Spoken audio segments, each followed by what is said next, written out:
Well, good morning, Catalina Foothills Church. It's Tuesday again. My name's Rob Pendley, and it's my privilege to plan to preach this week. And we're going to be looking at one of the conversations with Jesus. Specifically, it'll be the conversations that he had on the cross with the two thieves. So it's going to be mainly from Luke chapter 23, and I'll read that for you now. There were criminals who were led away to be put to death with Jesus. And when they came to the place that's called the Skull, there they crucified Jesus and the criminals, one on his right, one on his left. And Jesus said, "Father, forgive them, for they know not what they do." And they cast lot to divide Jesus's garments.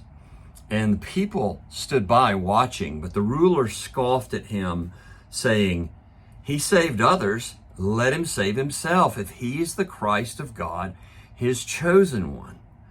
Verse 36, the soldiers also mocked him, coming up and offering him sour wine and saying, "If you are the King of the Jews, save yourself." There was also an inscription over his head that said, "This is the King of the Jews." Verse 39, one of the criminals who were hanged railed at him, saying, "Aren't you the Christ? Save yourself and us." But the other criminal rebuked him, saying, "Do you not fear God, since you're under the same sentence of condemnation? And we, indeed, justly, for we're receiving the due reward of our deeds, but this man has done nothing wrong." And he said, "Jesus, remember me when you come into your kingdom." And Jesus said to him these beautiful words, "Truly I say to you, today you'll be with me in paradise." Wow, so much is here. I don't know what we'll talk about Sunday, but for now, notice this about this passage.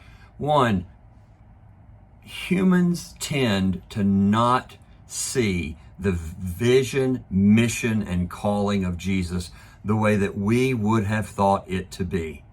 We want glamour, we want success, we want victory. But again and again, Jesus says, "I'm achieving victory, but it's not like you think it is."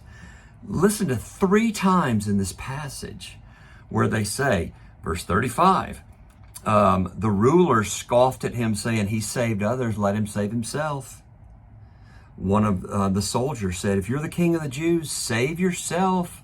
And then that first criminal said, "Are you not the Christ? Save yourself and us while you're at it." And here's the amazing thing. Jesus couldn't.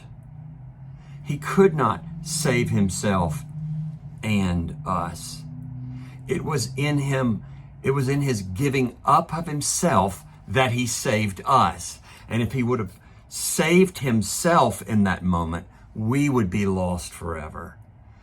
So you've got a Savior who knew what he was facing, who faced it, and even while it was happening, he didn't give up. He kept on, he kept on, he kept on. I have a brother who's a brother indeed. I spend my whole time running. He spends his running after me. Jesus is constantly sticking to his promise to the Father that he would pursue his people and he would bring us home. He is going to bring his people home. His work with you is not over. If he wouldn't come down off that cross and save himself because of his commitment to save you, what else won't he do? Okay, things to think about. See you Sunday.